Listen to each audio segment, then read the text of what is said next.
Hi everyone, Rachael here, and welcome to this brand new episode of the Ditch the Diet podcast.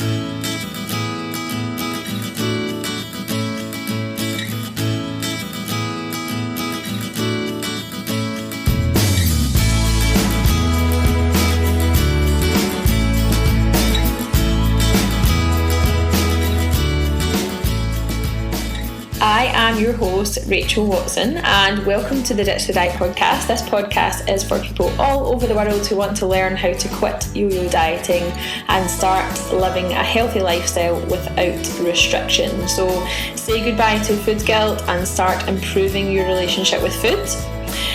This podcast is sponsored by the Ditch the Diet Academy, which is the membership site that is your alternative to a lifetime of slimming clubs, where we teach you the exact steps that you need to take in order to learn how to quit dieting forever, improve your relationship with food and get your body confidence back. You can check out the Ditch the Diet Academy right now at ditchthedietacademy.com.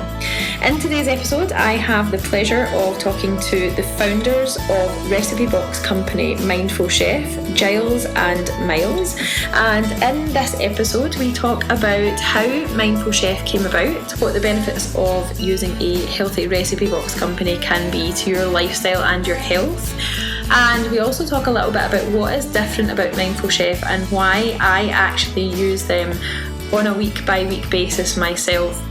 I honestly never thought I would see myself using a recipe box company, and back in May 2018 last year I wasn't feeling very well and couldn't be bothered cooking, and I just popped into Google healthy recipe box companies, and thankfully Mindful Chef were the first one to appear.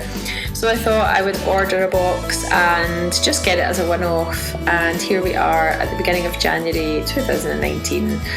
And I still receive my weekly box from Mindful Chef. So I wanted to get the founders of this company on the podcast because the values that they stand for as a company really are in line with the Ditch the Diet message, and I really wanted to talk to them to share their journey and share their story with you guys. So I really hope you enjoy this episode. I'll be back at the end to tell you a little bit more about Mindful Chef and how you can get involved in trying your first box as well. So welcome to the Ditch the Diet podcast, Giles and Myles. Is that just a coincidence that your names rhyme? Everyone asks that. They also ask if we're brothers. But yeah, it is a coincidence. We met each other at school, and somehow we're still mates about 15 years later. So for those that don't know, why don't we start by you guys telling me a little bit about yourselves, a little bit about Mindful Chef and what you do, and then we can sort of work backwards from there to how you got to where you are now. Sure. So as Giles alluded to then, we both went to school together in Devon, also with our third co-founder, Rob. All went to the same school, slightly different ages, but sort of within that age range where you'd either play sports together or you'd sort of go down to Cornwall in the summer, holiday together, those sorts of things. And then actually after school, I went into sports and then also went into personal training and became a nutritional coach as well. So that was where my sort of the health and wellness element of Mindful Chef came in. Mm-hmm. And then Giles went off to do, what did you do? Marketing, Giles? What did I do?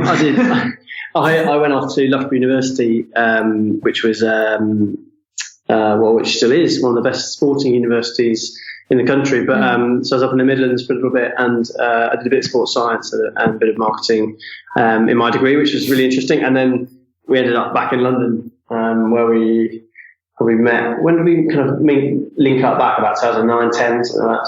Yeah, and then in 2014 was when we actually had the idea for Mindful Chef. Mm-hmm. And it was actually when Robert, the third co-founder, was working on a boat in the summer off the coast of Lympstone. Mm-hmm. And he was working on a little two-man trawler. They come into the little, if you've ever been to Lympstone, it's a beautiful little village. And they come in each day, and he was just working there in the summer. And essentially they just text all the villagers on their way in, and they'd say, hey, this is the catch of the day. This is what we've got. If anyone would like anything, just come down to the docks at whatever time they're going in and you can buy some. And it was amazing to see that actually they'd have a queue of people lined up ready to buy this fresh produce straight off the boat.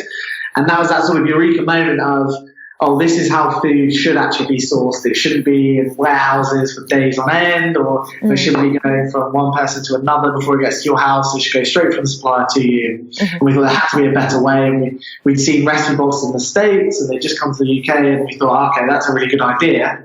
How could we just do that a little bit better? And actually, what's the business we want to create? And then obviously health and wellness just lends itself to that perfectly as well due to our backgrounds. That's amazing. So Mindful Chef as it is now, you've been, did you say that was 2014? So yeah, so 2014 was when Rob was working on the fishing boat, and then we sort of thought about it for a couple of months, all linked up, and then it wasn't until 2015, April, I'll tell you the exact date. April the 13th, 2015 was the day we launched Mindful Chef to the world. Oh, wow. lucky or unlucky for some. Lots of generous friends and family that day, I think. Yeah. to support us. We literally shipped the first 10 boxes to just family, and we drove them round. I think it was like south or kind of southeast London. So yeah, it was a fun start in our little Del Boy trotter van driving around London. Yeah, that's amazing. And so let's just get some context here for the listeners. Where are you now in regards to how many boxes are you shipping now per week? So we do about 6,500 boxes a week, which equates to roughly about 12,000 people eating a week. Because lots of the boxes for 2 people, lots of boxes for 4 people, some of them for 1 person. But yeah, we do about feeding about 12,000 people a week, which is fantastic, and it seems to be growing quite quickly, which is great. Yeah. So tell me, what is Mindful Chef? Let's talk about exactly what it is, what people can expect. Yeah, sure. So Mindful Chef, so every week we send you all of the ingredients pre-portioned. So you get the exact amount. So if it says a tablespoon of paprika, you get a tablespoon. If it says a cauliflower, you get 1 cauliflower, or however many grams of meat it might be. So you get all of the ingredients along with a recipe card to cook it up. And the difference with Mindful Chef is all of our recipes are designed to be cooked in less than 30 minutes. And that is a realistic 30 minutes as well. We make sure to try them in the office, and by no means are we professional chefs ourselves. And the really nice thing as well is the variety that comes with Mindful Chef. So every single week, the recipes change on the menu. You don't have the same recipe for 12 weeks. So it's a really great way of trying different cuisines, different cultures from all over the globe. And I think that's probably one of the biggest reasons people stick with us for such a long time is not only the health aspect, but also the fact that you get to try lots of different recipes every single week. Mm-hmm. And one of the main reasons why I started using Mindful Chef, just for those of you that are listening, I started using Mindful Chef boxes about 6 months ago. Probably maybe a bit longer than that now, actually, when I took really unwell and I just didn't have the energy to cook. And for those of you that know me, you'll know that is not like me, because I absolutely love cooking. So I went on Google and I just searched for organic recipe boxes. Now I know you're not exclusively organic, but that must have been the search term that sort of brought you guys up to the top. And it wasn't something that I ever thought I would use for longer than just 1 week. I was like, I'm going to do this for 1 week, and then that'll be that. I'll be feeling better and I'll be able to just get back to my normal. And now, like 7 months later, I don't get one every week, but maybe every other week. I think a lot of people do that. They dip in and out. But yeah, we used to be a complete organic service, and then actually when we started speaking to a lot of the smaller independent farms, we found out that a lot of them were practicing the same methods, the same farming practices, but they simply couldn't afford the soil association fees and things like that. So we took the conscious decision actually to move away from that a bit in order to support these farmers, rather than just trying to pigeonhole ourselves in that and not be able to help a lot of these guys as well. Yeah. And that brings me on to the produce. So one of the things that I find really endearing about your brand as opposed to other recipe boxes and things that are out there is that there seems to be a lot of care taken with the actual ingredients. Like personally, when I've received the boxes, for me, the ingredients are really the sort of unique selling point, I suppose. They really are the highest quality. So tell me a little bit about, I mean, obviously your name is Mindful Chef. The ingredients are sourced in a mindful way. Can you tell me a little bit about the products and the farms that you use? Yeah, so I'll just touch on that point of ingredients first quickly. And I suppose because we don't ship any refined carbs or any processed ingredients, then what you're talking about are fresh food, and because we're gluten-free, dairy-free as well, it's all this fresh produce that you have to use, which is great because we're not dealing with a big corporate, process source or something like that. You're actually talking to the individual farms. But Giles, do you want to chat about a couple of the guys we use, suppliers? Yeah, I think, first thing to say, when we started out, we were in the West Country. So we grew up in the West Country, so we went back to our roots to find all the small suppliers initially. So it was the fishermen in Cornwall, and then there was the Eversfield Organic Farm, which was the meat farm. And we slowly stayed with some of those, but then moved on to find other ones up and down the country as we grew, as we were ringing up these farmers and saying we need 500 cuts of whatever this is.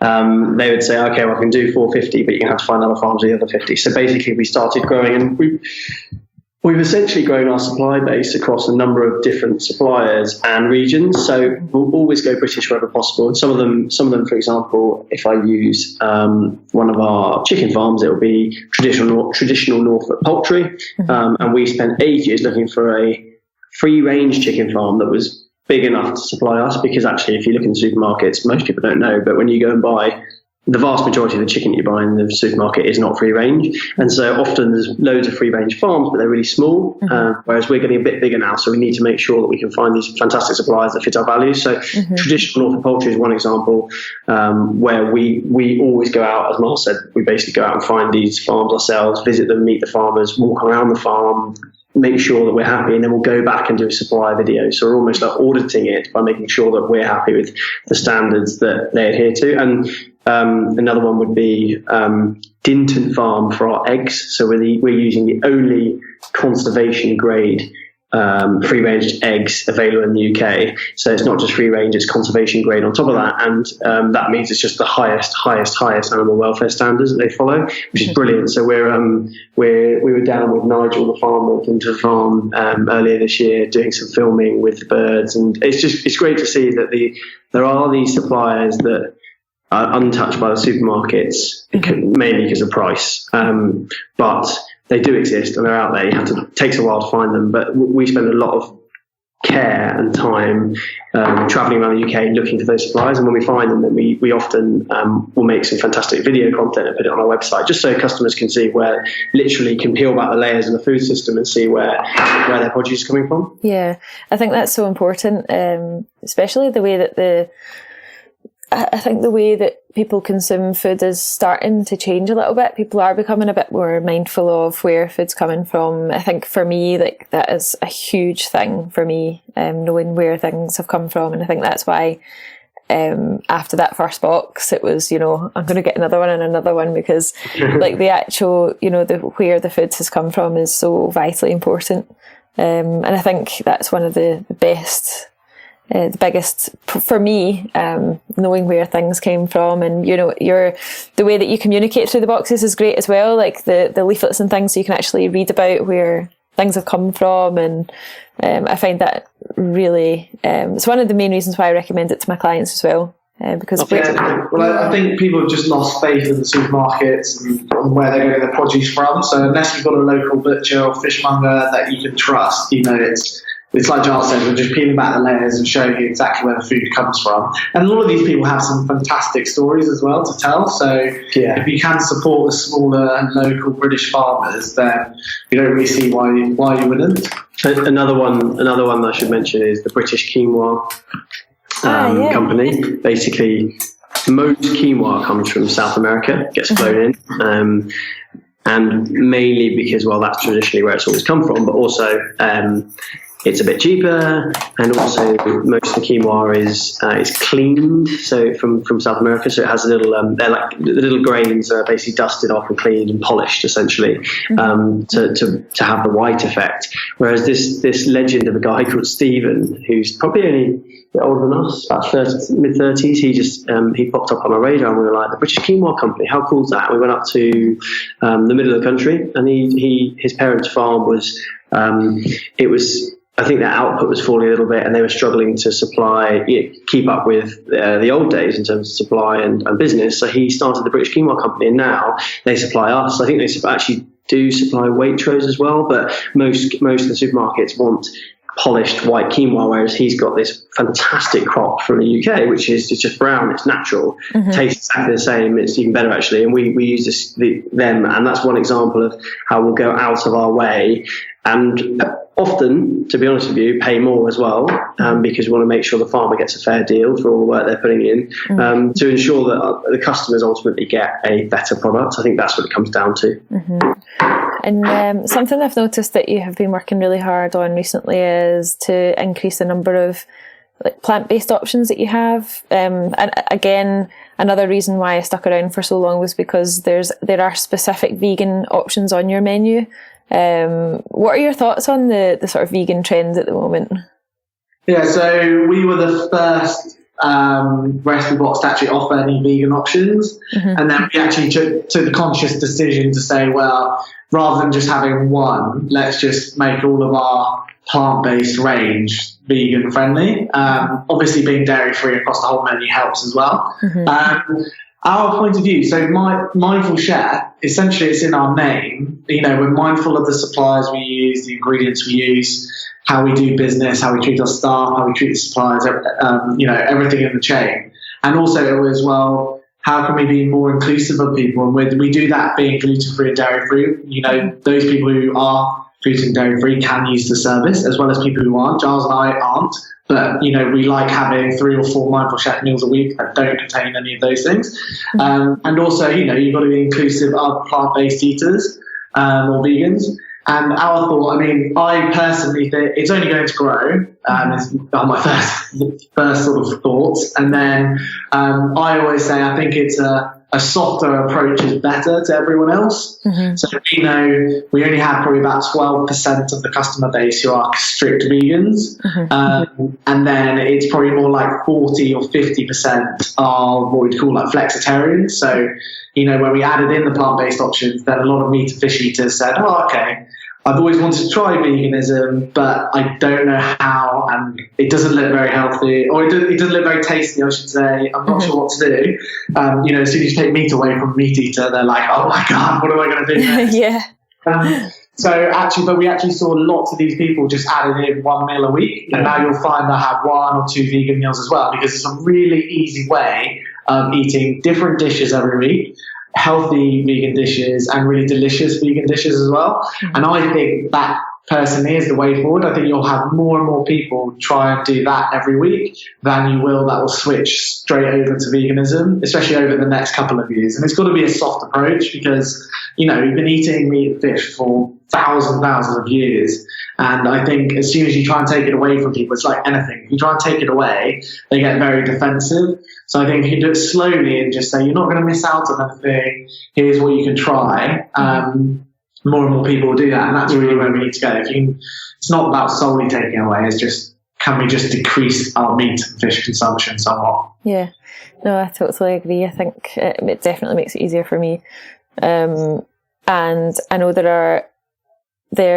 we have Veganuary coming up in January, and I said to a lot of my members, I said, I don't like to be preachy about these things, but I said, does anyone want to join me for January? And we'll just go for it and see what happens. And so many people are interested in it now. So this podcast is going out in January. If you're listening to it right now, it will be January. That's quite scary. This year has just evaporated into thin air for me. And it will definitely make it a lot easier for you, because that's the biggest question that I get asked. But what do you eat? What can I eat that's not bread? I just when we first launched, we like A/B tests on our website using the word vegan or using plant-based. It's really interesting. Although our plant-based, our range is 100% vegan, we're also a bit like, let's just see what word people react to better. And funny enough, vegans quite divisive in terms of to meat and fish eaters. They go, oh, I'm not so sure. But actually, if you write the word plant-based, and then when they get onto the recipe, they look delicious, and then you say, oh, by the way, it is 100% vegan. People are way more. They're like, oh, okay, I'll give it a go. But it's quite funny. I think lots of people think vegan's really niche, and actually, all we're saying is, well, no, it's just plants. Like, we're not like, it's not some cult. It's exactly, yeah. Plants, and actually, that's why, as Miles alluded to earlier, it's fascinating seeing all these meat and fish eaters who are slowly but surely, the average box with us is about 3 meals a week. So suddenly these like meat and fish eaters are going, do you know what? I have one meat, one fish, I have one vegan. And then 6 months later, that person might be having 2 vegan and 1 fish. And it's quite interesting to see the trend in our customer base. It's awesome as well, because it means that together we're kind of pushing the kind of the plant-powered movement, but in a really subtle way. We're not actually forcing it on people, as you say. You're not telling people to have it. You're just going, here's an option, and you know what? It can be really, really damn delicious. Yeah, and then that's what Ditch the Diet is all about as well. Like, I really want to encourage people to eat more variety, more fruits, more vegetables, more grains.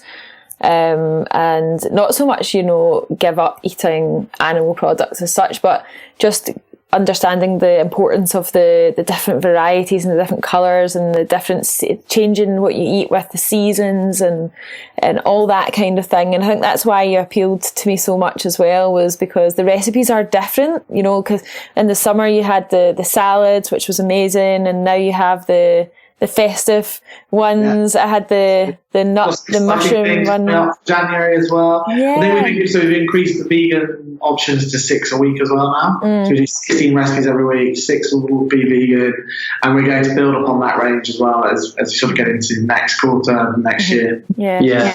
It's really awesome, and it's funny. We've even gone as far as with friends, taste tested stuff and said, well, what do you think of this this barbecue pork dish? And then friends go, oh, that's delicious. And you're like, that wasn't pork, that was jackfruit. I had that one actually. It was really good.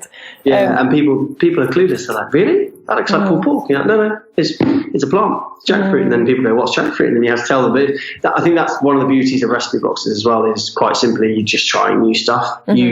It's not on you as a busy person who's just finished work, who's knackered, who's getting home late, who's going to cook their 3 or 4 meals on repeat every week. It's actually, you just have it land on your doorstep, and yes, you get the choice in terms of choosing from 16 recipes every week, but you also have that ability not to really care too much in a way. You're like, do you know what? I'm just going to try what their professional chef sent me, and I know that I'll have a heap of variety. And I think that's it. I'd never had jackfruit before we started Mindful Chef, and now I absolutely love it. Yeah, no, I had never tasted it either, so it was dead interesting. How do you come up with the recipes? So we have behind us actually, just through the office, there's a development kitchen. We partnered up with Samsung, which is awesome. So they gave us a load of equipment for the kitchen. And we've now got 3 chefs. We had one, Chef Louisa. She was our first employee when we were doing it in our little apartment back in the day. Yeah. So initially, Miles and I were coming up with the recipes, and then we realised, Jesus, there's so much to do to running a business that we can't do the marketing, the finance, the operations. So we got Louisa on board as employee number 1 back in 2015, and now she's got the 3 chefs. Who all work full time in the office, and literally their job is just the most enjoyable job in the world. Yeah, that sounds great. constantly testing in our test kitchen, testing new flavors, new ingredients from around the world, just looking at just different options, and we're constantly adding to the menu. So they do the development in the kitchen during the day, and then our little team at Mindful Chef HQ then get free lunches to test. So we'll do that test in the office, and then we'll do proper testing. So we'll then send out samples to a group of testers who then feedback. Customers who are giving their honest opinions, they'll feedback and just say, oh, you should take the spice down a little bit on this one or whatever. And then eventually they'll get to the second part of recipe development, which is the chefs going back to the drawing board and then eventually giving it the final sign off. And that's probably terms of creation, that probably happens about 3 months in advance now. So the logistics involving the actual sourcing of ingredients, we're working with suppliers. It's all seasonal produce, so we're working 3 months in advance to make sure that everything's in place. The suppliers are happy that they'll have the produce you want and that it's in season. And there's an incredible amount of thought that goes into that in terms of, you know, we probably process now about 300,000 ingredients through our warehouse every weekend. Wow. And that's where everything comes in on a Saturday, Sunday, boom, gets packed up into boxes and goes out in a just-in-time model. So it's incredibly complex, the logistics behind it. But to be fair, we've just evolved that over time. We did it all ourselves up until I think we got to about 1,000 boxes a week. Nearly killed us, but we were Charles' grey hairs came from. Got all the grey hairs during that period, like 6 a.m. on Sunday down in the warehouse. Yeah. Wow.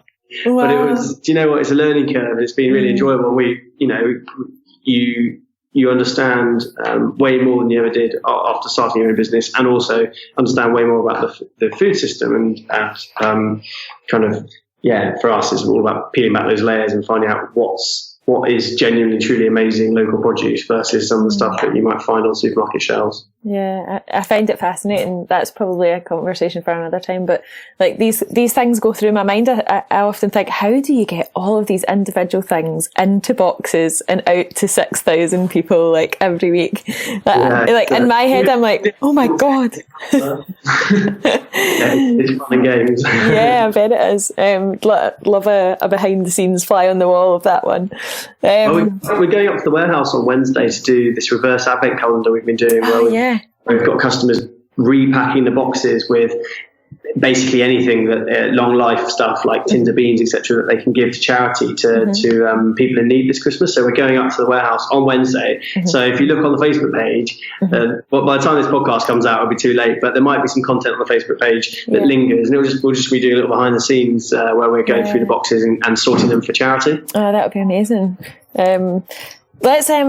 Let's talk about the process. So, for someone that perhaps wants to, I don't see why you wouldn't want to try this now, having listened to the podcast so far, but for someone that maybe wants to try, what is the process? So what if I wanted to sign up right now, how does it work?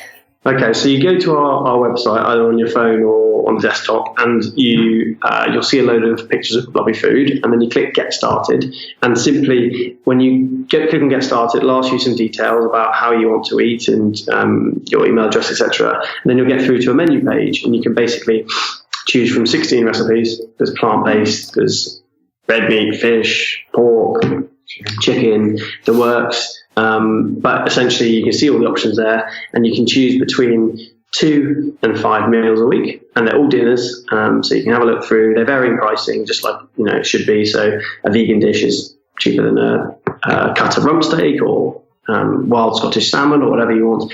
And then once you've chosen your meals for that week, you then go through the checkout, and it'll just ask you for your address, etc. And then you can choose a delivery day. We deliver across the UK, literally have customers in Fort William, right down to Penzance, right up over to the far west of Wales. So we've got customers all over the nation. And essentially, you can choose deliveries on a Sunday, a Monday, a Thursday, a Friday, depending on what suits you.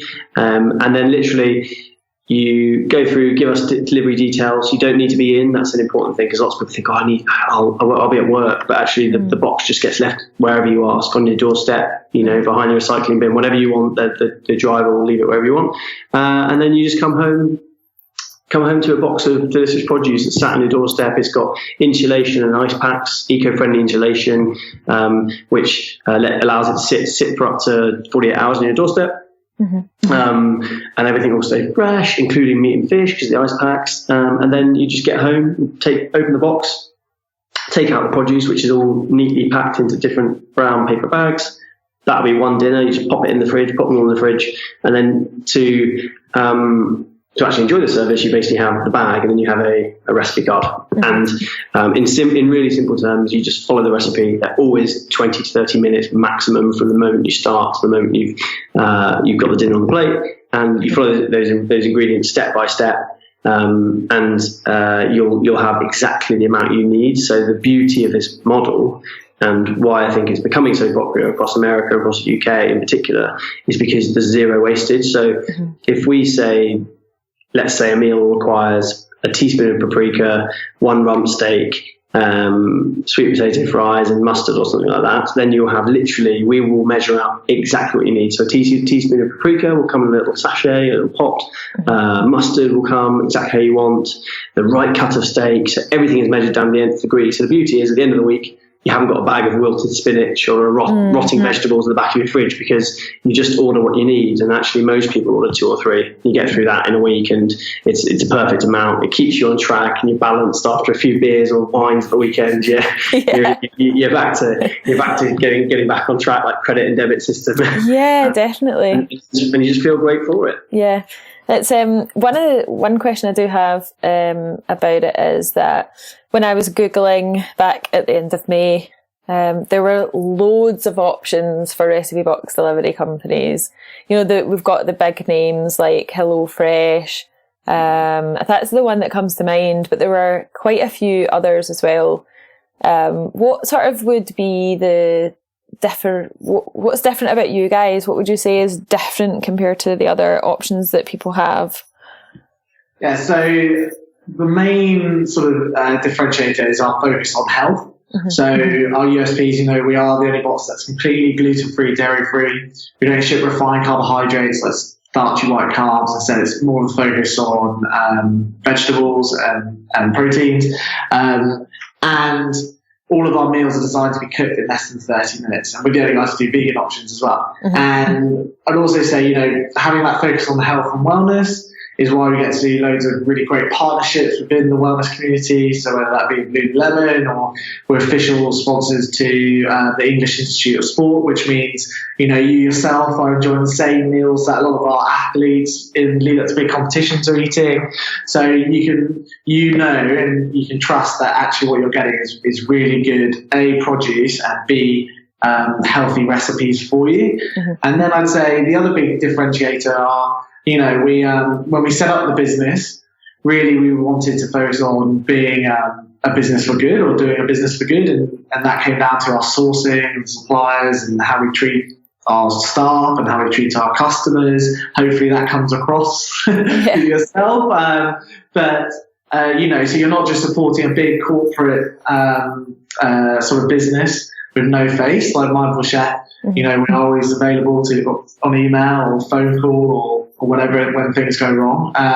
But also you're supporting smaller, local, independent British suppliers as well, which I think is really important. And there's a lot of little things we have going on like that throughout the business, whether it be, you know, we're recently accredited with B Corp status, which puts us with a lot of other companies trying to change the way people do business in the world. And also our work with charity One Feeds Two. So for every meal our customers buy, we donate a school meal to a child in poverty. So we're just about to go through 800,000 meals donated. Wow. Which is just really amazing. It's a really cool thing for all of our customers to get involved in as well. Customers and actually our staff who really get behind projects like that. Yeah, I think that's incredible. I would highly recommend you, and like I honestly cannot say how shocked I am like hearing myself say that sometimes, because it's just I never really thought that I would be in a position to recommend a recipe box company over, you know, home cooked food. It is home cooked food. And for the listeners who are listening to the podcast, and also for the members of the Academy, I highly recommend it. So yeah, what's next in the cards for you guys then? What are your plans for January, February? I think, or is it a secret? No, it's no secret. We've let everything out. We're just going to keep on growing, I think, keep on spreading the word. We as a small business, we rely on referrals massively. So people just word of mouth telling each other, which is great. I think one thing that we're going to roll out as well is that we get a lot of people who are really time poor, who want slightly quicker meals. So we're going to roll out some 15-minute meals as well, which would be fantastic. So still, you know, same suppliers, same amazing ingredients, just reduce some of that cooking time. Just so for those people who get in really late after work, they can still cook something up which is delicious, but just takes under 15 minutes. So that'll be a good one. And then we're just looking at loads of stuff done in the pipeline. There's lots of, we get, as you all know, from the secret customer Facebook group, where we have our Facebook community, we have hundreds of suggestions and lots of stuff coming, which is great. User generated. Desserts. Yeah, desserts. You all seem to love desserts. Right? Yeah, we want desserts. Desserts, snacks, smoothies. There's loads of stuff we could do, but I think as we're quite a small team, I mean, literally a year ago it was just us three plus about 5 staff sat in our apartment. We'll just take it a step at a time, but yeah, the 15-minute meals will launch in February, and that'll be one to watch. Yeah, it's been a real slog having to taste all the desserts and send them back. I bet it has. You're like, oh, I'm not quite ready. We'll have to do another taste. Has anyone asked you to send them their Christmas dinner yet? Not yet. Oh, really? People are saying, "Oh, what about turkey?" Just deliver all of the dinner. Yeah. How good did that be? Thank you so much for your time today. I really appreciate it a lot.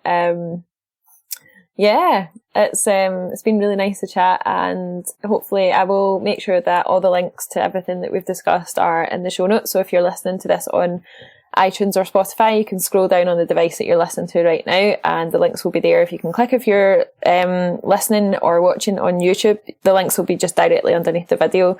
And if you have any questions, I will pop our contact details there as well. But yeah, all that's left is to say thank you very much.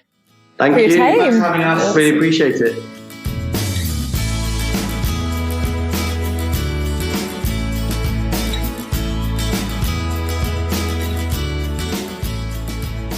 I really hope you have enjoyed today's episode of the Ditch the Diet podcast, and another big huge thank you to Myles and Giles, the founders of the UK's #1 recipe box company, Mindful Chef, for their insight into what is an incredible company.